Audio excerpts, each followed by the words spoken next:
Finally तो दिवस उगला ज्या दिवशी आम्हाला घरी जायचं आहे. आता 1 महिन्याची शॉपिंग आणि 15 दिवसाची पॅकिंग असं काहीसं सगळं सामान आम्ही गाडीमध्ये लोड केलं आणि निघालो.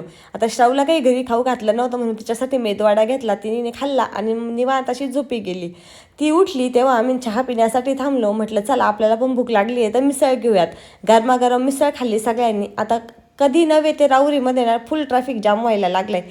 असो, बऱ्याच वेळानंतर आम्ही घरी पोहोचलो. आधी मी माहेरी जाणार होते. माझ्या बऱ्याचशा बॅग होत्या तर काही बॅग माहेरी ठेवूयात म्हटलं आणि ज्या पाहिजे त्या सासरी ठेवूयात.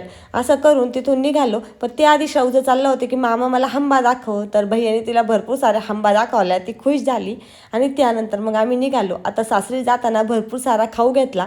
घरी पोचल्या घरच्यांचा आनंद तर काही वेगळाच असतो. आता दीदीसाठी अण्णांनी आणलं होतं कानाचे हेडफोन. ते श्रावला एवढे आवडले की ती कानामध्ये घालून दाखवत होती आणि तिला काही ते वाजवता येत नव्हते त्यामुळे फक्त हात लावत होती. आता आज तिचे पप्पा लगेच रिटर्न जाणार होते त्यामुळे त्यांच्यासाठी डबा वगैरे पॅक करून दिला.